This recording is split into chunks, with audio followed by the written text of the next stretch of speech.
Welcome back, folks. Thank you so much for tuning in. I super appreciate it.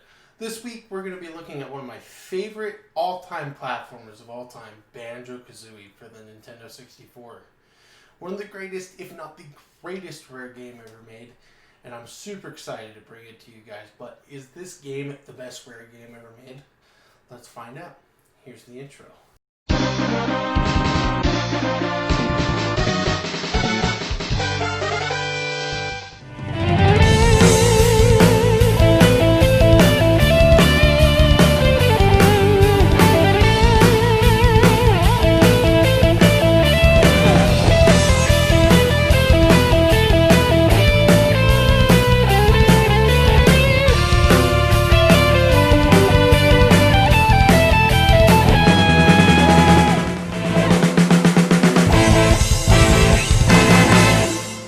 Our story begins with an evil witch trying to see who's the most beautiful in all the land. The pot she's looking into shows a bear cub named Tootie.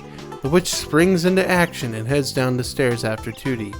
She is seen going down to the hill towards her brother Banjo's house. The witch finds her and makes a ruckus, taking Tootie away, Banjo and partner Kazooie waking up. They head up Spiral Mountain after figuring out that he needs to get these strange gold puzzle pieces called Jiggies. Doors need to be opened by notes in each world. Going from world to world in the witch's lair, getting most or all 100 Jiggies and all 900 notes, Banjo does a quiz show and eventually they get to the witch, they save Tootie, and the final credits ensue. The story for this game is pretty freaking good and one of the best. Really? Oh, gotcha. You're sick.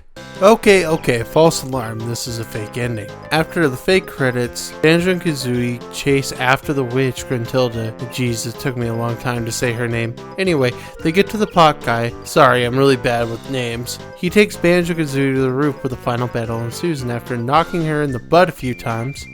The game said it. I'm not being vulgar at all. Anyway, after knocking her down a few times with the help of the Jinjos, Gruntilda gets sent to an impending doom and falls off the mountain with a rock falling onto her and the credits rolling, with a mention of a sequel. Well, with that strange yet super compelling story, I think for how simplistic this story is, it fits the game perfectly with the cartoonish nature of this game. Look, there is a whole thing with stories to me, and they can stand out to be super simplistic in a game like this. Something like Mario 64 and this game are a pass to have stories because the game is centered more around the gameplay and not really central to the story. But I do feel like this game is too strange if you made a crazy complex story coming from a game that has a carrot with eyes in it. I'm pretty sure he has a point.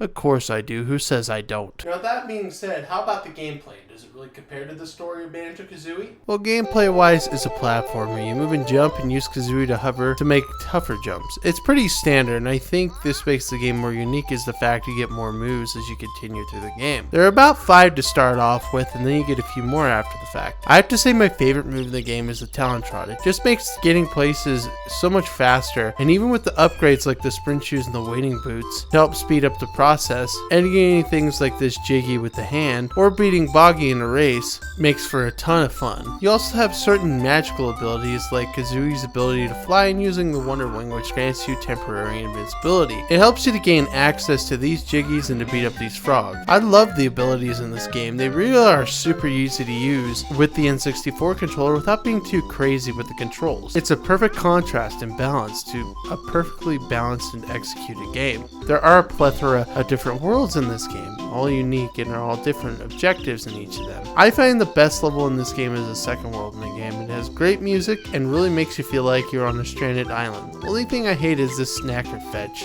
All in all, I feel like I've never played a game where all the levels are super unique but as perfect as they could be. With the third world being my least favorite, Clanker's Caverns, is still really fantastic and could be the best world in any other game. I feel like though it's the worst for this game, but it's not saying much because every level is so amazing. It just makes this level look sucky in comparison. The main objective is kind of like Mario 64, however in Banjo-Kazooie there are differences. Instead of red coins, there's Jinjos. Instead of coins, you have notes, and instead of stars, you have Jiggies. And you also get these transformation tokens, called Momo tokens, which you can turn you into specific animals in a specific level, which is so freaking cool to me. And Mario 64 never had power-ups like this. The Jinjos help you to gain other Jiggies, the notes help you to get through Gruntilda's lair, and the Jiggies help you to finish puzzle pieces in order to go to different worlds and to get to Gruntilda and finish the game. However, collecting these doesn't kick you out of the world, which is freaking awesome. I love that about this game, and the best part about looking for all these collectibles is the levels aren't too big, and the levels don't take way too long, which is also great design as well. Graphically speaking, for an N64 game, it's really fantastic looking game. Zelda Ocarina of Time came out around this time, but this game has way better graphics. Rare really went out of their way to make this game look fantastic. And I could only count on a handful of times where the game ever chugged the frame rate for me. There's only one boss in the game, and the boss is okay. I think it's harder than necessary, but hey, it's a final showdown, so I can't complain about that. The music is so good in this game. It is a fantastic soundtrack. I love the soundtrack in this game. Grant Kirkhope has made a masterpiece here, and I think it's his best work. The soundtrack has no flaw to be found. Every tune is finally made to match the simplicity and immersion of all the worlds. The sounds are kooky and wacky, and I love the cartoonish feel when it comes to that. The sound is so amazing in this game. Well, I pretty well like the gameplay, and I like the story. What are my final thoughts on this game? Is it the best Rare game ever made? I love this game.